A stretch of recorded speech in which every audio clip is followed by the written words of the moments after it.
Graça e paz, meus irmãos, sejam muito bem-vindos ao canal Eu mais EBD, a equação que gera conhecimento.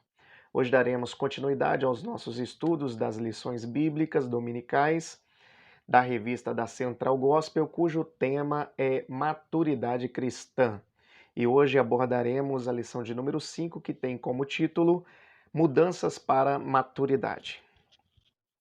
Os objetivos da lição são três. Primeiro, é entender que a vontade de Deus é invariavelmente boa, agradável e perfeita.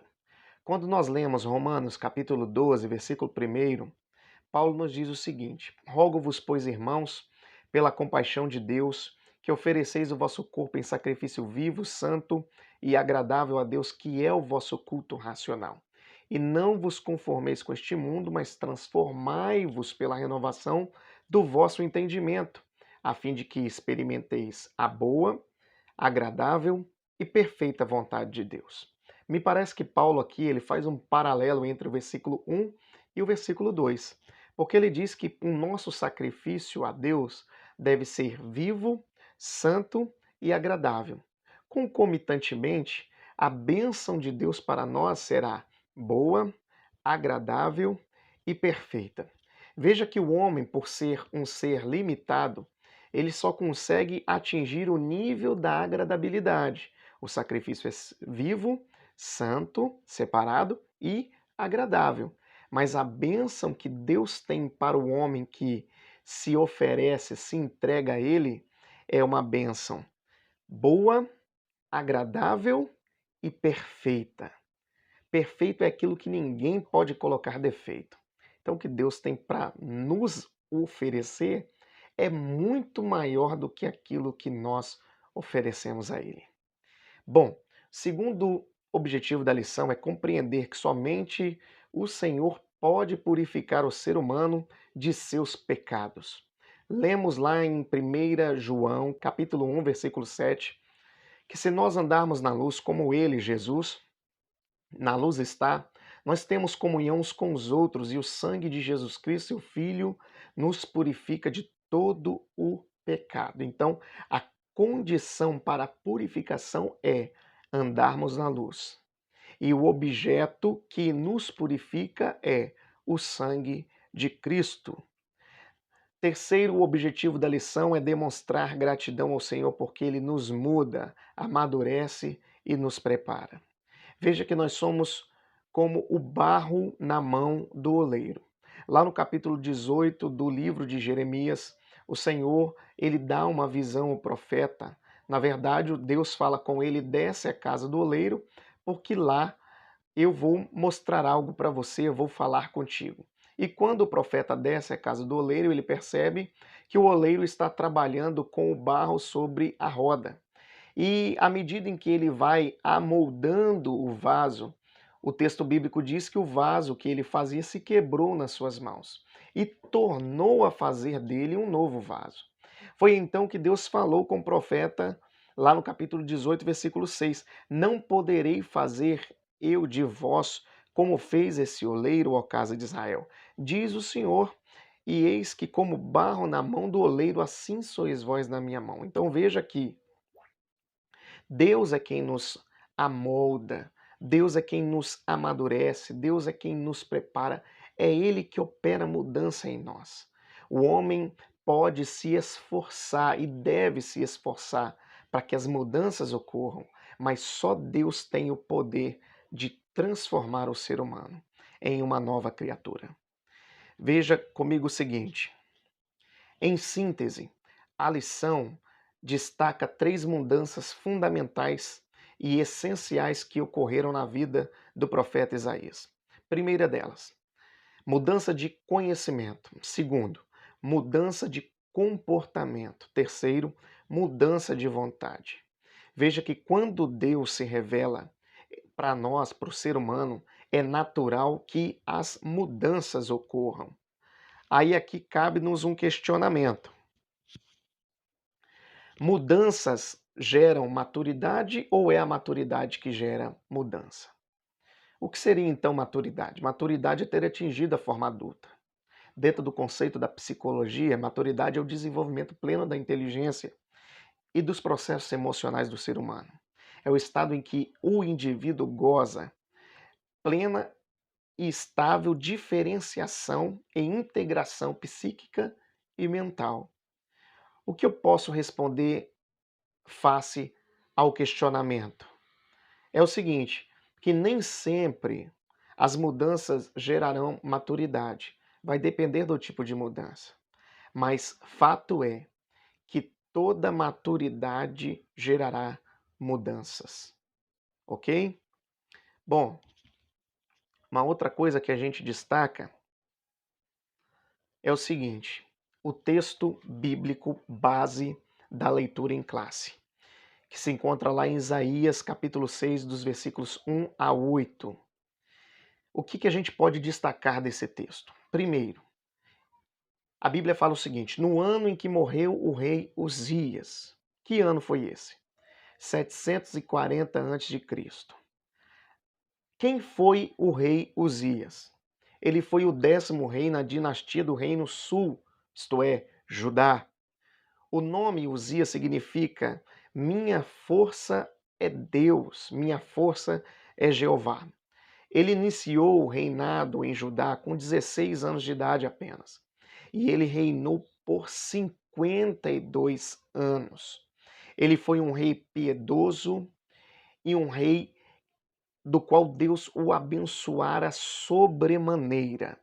A Bíblia diz em 2 Crônicas, capítulo 26, que Deus abençoou muitíssimamente o reinado do rei Uzias, pelo que ele chegou num auge, num patamar tão elevado, que fez com que ele se ensoberbecesse em si próprio. E isto lhe levou à queda.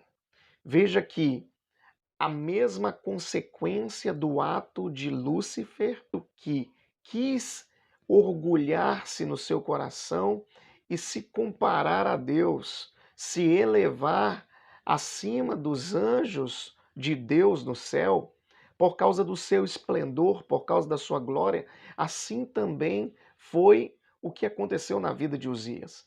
Deus o honrou, Deus o exaltou.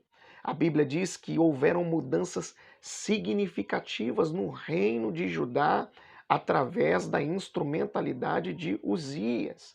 Só que ele deixou o orgulho, a prepotência assumir o lugar no seu coração. E a Bíblia Sagrada diz que o ápice da sua soberba foi quando ele foi oferecer incenso ao Senhor dentro do templo. Ele foi repreendido pelo sacerdote e quando ele tentou se levantar contra o sacerdote, a Bíblia Sagrada diz que a mancha da lepra veio na sua testa. Este foi um sinal de que Deus estava o castigando por seus atos de rebelião ao próprio Deus, à própria lei de Deus. E foi quando então a ficha caiu. Ele sai do templo retirado pelos sacerdotes e ele passa o resto de sua vida isolado, numa casa, afastado por conta da lepra. A lepra era, na época, uma doença infecto-contagiosa em que as pessoas que a obtivessem deveria ser exclusa do meio social. E foi assim os dias de um homem que deveria finalizá-los com muita honra, com muita glória, com muita pujança, mas por causa do seu pecado, do seu orgulho, da sua soberba, da sua presunção, terminou os dias sozinho e isolado. Segundo alguns autores sacros, Isaías era primo de Uzias, e a morte do rei Uzias afetou muito os sentimentos do profeta.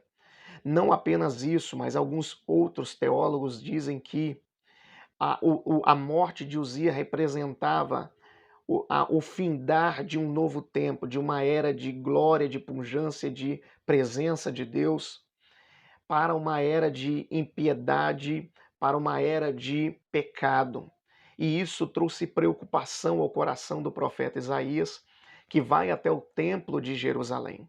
E quando ele chega no templo de Jerusalém e começa a buscar a face do Senhor, Deus descortina o céu sobre Isaías e Isaías vê Deus assentado num alto e sublime trono. O que Deus estava dizendo para Isaías naquele momento é: não se preocupe com a aparente vitória do mal. Eu ainda continuo reinando soberanamente. Eu ainda detenho o controle de todas as coisas. E isso é muito interessante. Um outro detalhe que a gente pode destacar é que a morte do rei Uzias fez com que Isaías enxergasse o rei dos reis. Veja que ele diz o seguinte: eu vi o Senhor assentado. No ano em que morreu o rei Uzias, eu vi o Senhor assentado num alto, elevado e sublime, majestoso trono. Então veja que foi necessário o governo da terra morrer para que o governo do céu lhe fosse revelado. Aí eu pergunto para você que está me ouvindo, que está me assistindo: o que ou quem tem governado a sua vida?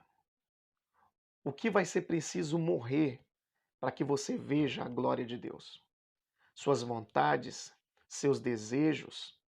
O que vai precisar morrer na sua vida? Então veja que Paulo ele fala que nós devemos mortificar os nossos membros. Então, se quisermos ver a glória de Deus, tem que haver sacrifícios. E isso que a gente aprende. A morte do rei Uzias serviu de mudança de lentes para o início do processo da maturidade na vida do profeta Isaías.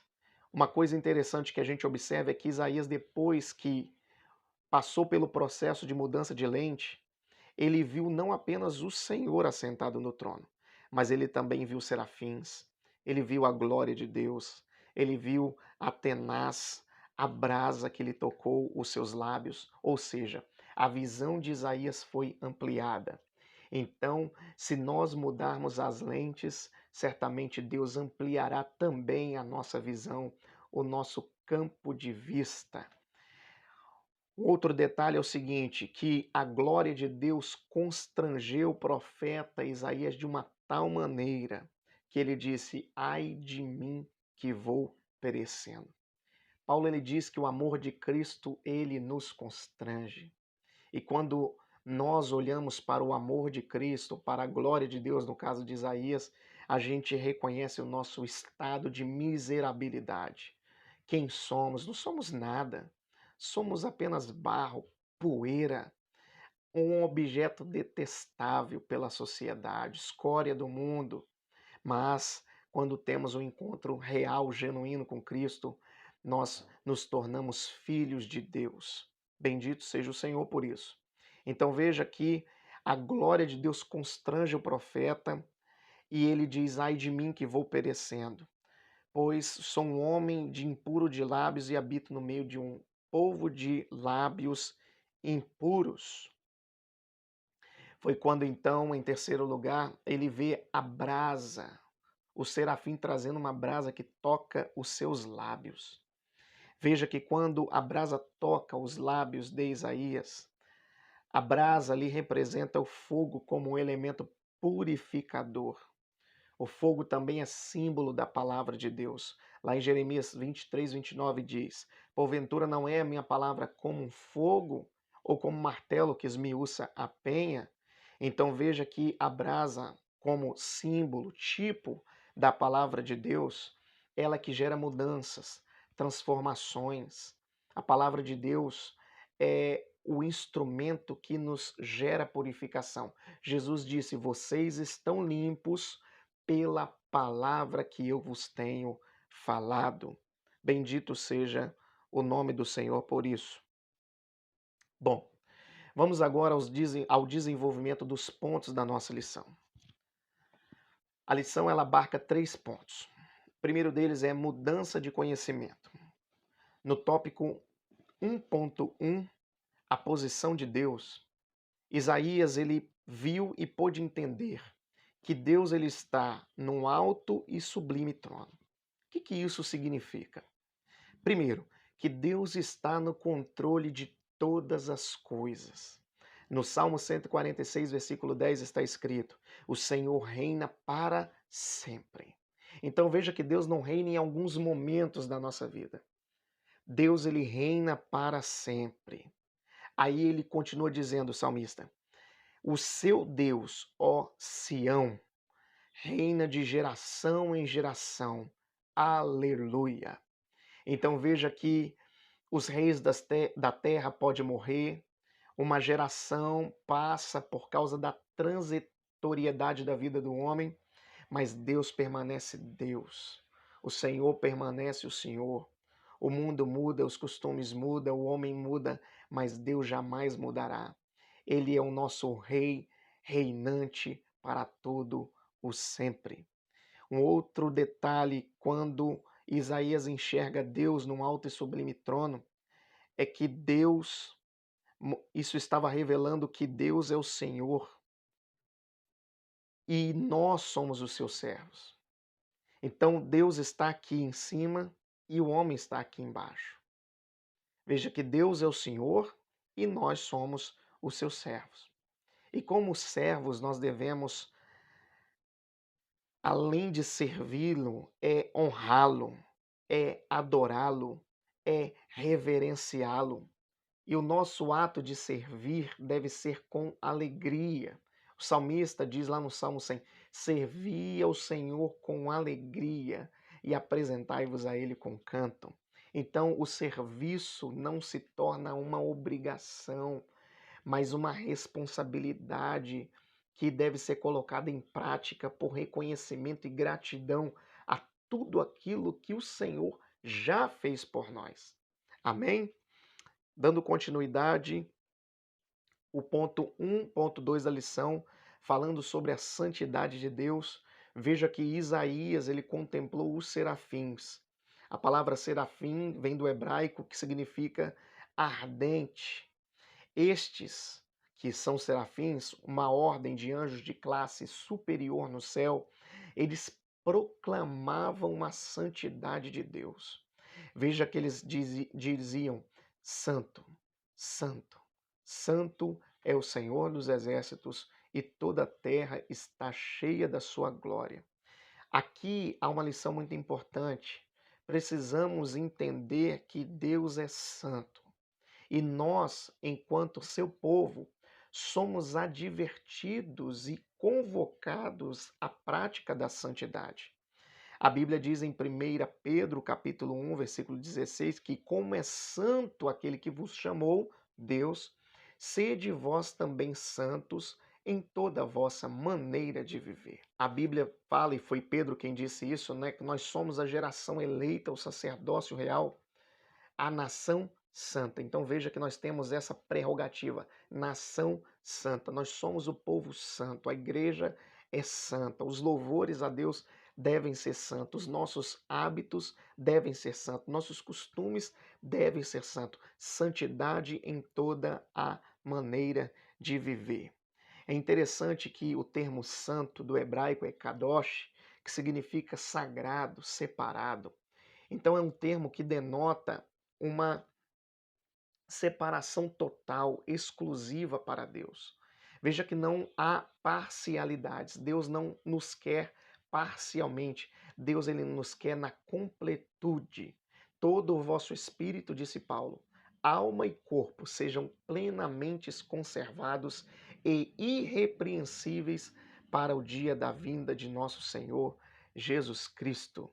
Glória a Deus por isso.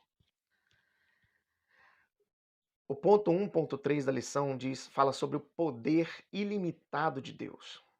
Deus, ele é onipotente. Esta palavra onipotente é uma junção de duas palavras, oni, todo, potente, poder. Deus, ele tem todo o poder. Deus, ele é o todo-poderoso. Deus se revela a Abraão dizendo: Abraão, eu sou o El Shaddai. Eu sou o Deus todo-poderoso. Anda na minha presença e sê perfeito. Isaías observou que enquanto os serafins clamavam pela santidade de Deus, as bases do limiar se moveu, a voz do que clamava e a casa se encheu de fumaça. Então veja que Deus ele é o Todo-Poderoso. E operando Deus, quem é que pode impedi-lo? Isaías contemplou sua insignificância, mas quando olhou para Deus, viu em Deus todo o poder. E agora aqui cabe uma verdade que pode ser aplicada a todos nós. Quando nós reconhecemos nossas limitações e cremos que Deus ele é o Todo-Poderoso, a Bíblia tem uma promessa para nós, que aquele que habita no esconderijo do Altíssimo, à sombra do Onipotente descansa. Então, não precisa se preocupar com o levante de seus adversários, porque está escrito: 1000 cairão ao teu lado, 10.000 à tua direita, mas você não será atingido. Temos a proteção de Deus, Deus ele é conosco e o poder de Deus é ilimitado. O segundo ponto da lição trata sobre mudanças de comportamento. Todas as pessoas que têm um encontro com Deus experimentam mudanças em suas vidas. Isso aconteceu na vida de muitos personagens bíblicos. Se fôssemos falar de Jacó e seu encontro com Deus no Val de Jaboque, diríamos que os passos de Jacó a partir do encontro dele com Deus nunca mais foram os mesmos. Veja que o Senhor tocou a juntura de sua coxa, deslocando o seu quadril. E ele passou a andar de uma maneira como ele nunca andava antes. Então veja que Deus mudou os passos dele, Deus mudou os caminhos de Jacó. Os caminhos de Jacó eram inseguros, caminhos de medo, porque ele tinha receio de voltar aonde estava o seu irmão e ser morto pelo seu irmão. Mas Deus mostrou para ele: olha, você não precisa andar desta forma. Vou mudar os seus passos e vou te colocar em segurança. Moisés também, lá no Sinai, quando teve o encontro com Deus naquele monte, a sua face, o seu semblante nunca mais foi o mesmo, porque o brilho do Senhor ficou impregnado no rosto de Moisés. O texto bíblico diz que o rosto dele brilhava sobremaneira. Jó, no calor da sua provação, quando teve o encontro com Deus, ele mesmo disse, né? Antigamente eu só o conhecia de ouvir falar, mas agora os meus olhos te contemplam. E o que aconteceu na vida de Jó depois que ele teve o encontro com Deus? O texto bíblico diz que tudo quanto ele tinha outrora, Deus lhe deu em dobro, uma porção dobrada por causa do seu encontro com Deus. João, lá na ilha de Pátimos, quando João ele sai da ilha, João sai mais crente, João sai mais santo, João sai mais saudosista. E do que João teve saudade? Da ilha, não. Das revelações, do céu, da glória de Deus, da presença de Cristo. Então, todas as vezes que nós temos o um encontro com Deus, a nossa vida é impactada com muitas mudanças, com muitas transformações. O 2.1 da lição diz que Isaías olhou para dentro de si. A glória de Deus, ela nos constrange, ela constrangeu o profeta a ponto de ele olhar para dentro de si próprio. Então veja que a mudança de comportamento exige o quê? Um autoexame, uma autoanálise de nós mesmos. Paulo ele diz algo muito interessante: examine-se, pois, o homem a si mesmo. Nós precisamos fazer essa autoanálise. Quem somos? Por que estamos aqui? Por que estamos vivos? Qual é o propósito? Quando nós olhamos para dentro de nós mesmos, a gente enxerga todas as nossas fraquezas, todas as nossas limitações, nossa insignificância. Então veja que quando Isaías olha para si mesmo, aqui começou um processo de mudança de comportamento. Um outro detalhe que diz lá no ponto 2.2 da lição, a maneira como Deus trata os nossos pecados. Veja que quando Isaías olha para si, ele vê o seu pecado. O seu pecado estava dominando os seus sentidos. Ele falou: sou um homem pesado de língua, habito num povo de impuros lábios. Então veja que o pecado estava tendo domínio sobre ele, sobre os seus lábios, sobre a sua boca. Então o pecado ele é o quê? O grande mal que assola a humanidade. O pecado destrói o ser humano em sua completude. Quando o pecado entrou na raça humana por meio de nossos primeiros pais Adão e Eva, o pecado avassalou o ser humano. Hoje, o ser humano, ele ainda vive sob a condição do pecado. Então veja que assim como o serafim voou trazendo a brasa que tirara do altar e tocou, os lábios de Isaías para a remoção do pecado de Isaías. Nós não devemos tratar o pecado como um bicho de estimação. O encontro de Deus com Isaías, naquela grande visão, fez com que Deus tratasse o pecado dele imediatamente, porque Deus sabe dos riscos que corremos se nós continuarmos brincando com o pecado. Então, imediatamente o anjo trouxe a brasa, tocou os lábios de Isaías e disse: ó, purificado está o seu pecado, você já está livre dele. Então Deus ele quer nos libertar dos pecados. Então não trate o pecado como um bichinho de estimação. A Bíblia Sagrada diz, e foi Salomão que escreveu lá em Cantares: apanhai as raposas e as rapozinhas que causam mal à vinha. Quem são as raposas? Pecado. As raposas aqui têm um símbolo do pecado, eram inimigas número um das vinhas de Israel. Então, quando ele diz apanhar as raposas e as rapozinhas, porque às vezes nós temos o bom hábito de tratarmos os pecados tidos como pecados graves, mas e os pecados leves? E as rapozinhas? Salomão disse em sua sabedoria: apanhai raposas e rapozinhas. A raposinha parece bonitinha, é fofinha, é peludinha, mas toma cuidado, porque essa raposa ela cresce. Então, não trate pecado como bicho de estimação. Fogo no pecado. Foi exatamente isso que Deus fez em relação a Isaías. Isaías apresenta o seu pecado para Deus e Deus coloca fogo para consumir, destruir, acabar, aniquilar com o pecado. 2.3 da lição diz sobre o comportamento de alguém que viu a Deus. Então veja que Isaías, ao ver a Deus e toda a sua majestade, três coisas aconteceram com Isaías. Primeiro, Isaías se humilhou, ele disse: ai de mim. Segundo, ele reconheceu o seu pecado. Sou um homem de lábios impuros. Terceiro, Isaías se prontificou. Ele disse: eis-me aqui. Talvez quando você é pego de uma maneira abrupta pela glória de Deus, Deus, ele revela a sua glória porque quer operar mudanças em nós.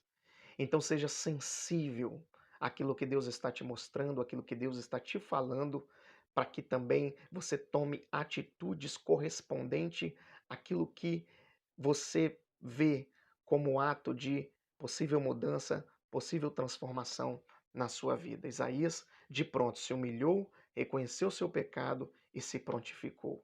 Se humilhe, reconhece o seu pecado e se prontifique para Deus. Terceiro ponto da nossa lição trabalha sobre mudança de vontade. A vontade é uma das três faculdades mais importantes da personalidade humana, seguida da razão e do intelecto. É a capacidade de querer, de desejar, de ter impulso para a ação e de manter perseverante em entender tal ação.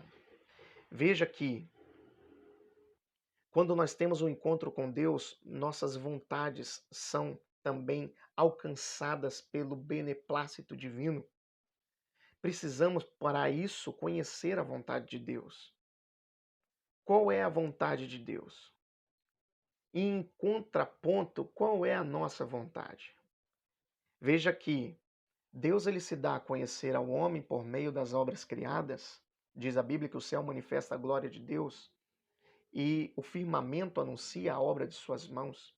Isso nós chamamos de revelação geral. Deus se dá a conhecer aos homens por meio das obras criadas. Mas existe um outro meio de Deus se revelar ao homem que é por meio das Escrituras. A isso nós damos o nome de revelação especial de Deus. Deus se dando a conhecer ao homem por meio da sua palavra que nos foi revelada. Veja que a vontade divina, ela precisa estar em consonância com a vontade do homem. Ou, voltando, rebobinando, é a vontade do homem que precisa estar em consonância com a vontade divina. Veja que em nossa condição de servo, a nossa condição de servo nos faz abdicarmos de nossas próprias vontades, dos nossos próprios desejos, para cumprirmos a vontade do nosso Senhor, do nosso Deus. Precisamos viver em consonância com a vontade de Deus, porque esta é a melhor escolha que podemos fazer. Isaías fez a escolha certa. Vou viver a vontade de Deus. E quando ele ouviu a voz de Deus ressoando na eternidade, a quem enviarei e quem há de ir por nós?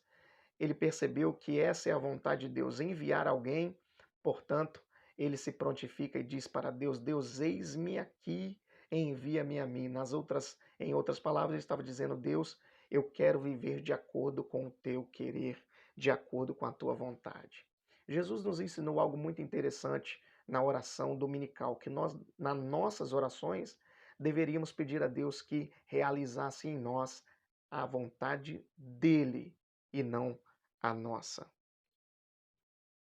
Para a gente concluir a nossa lição, eu diria o seguinte para você: que na estrada da vida nós somos ameaçados de todos os lados e há riscos iminentes de colisão. Contudo, se permitirmos que Jesus assuma a direção, o controle, teremos a plena convicção de que a rota proposta por Ele, Jesus, o Cristo, nos direcionará a mudanças extraordinárias e certamente estaremos em segurança. Que Deus te abençoe, espero que esta aula seja proveitosa para a sua vida e que o Espírito Santo continue te revelando novos horizontes para que você tenha uma excelente aula no próximo domingo ou em qualquer outro dia da semana dominical do Senhor. Deus te abençoe.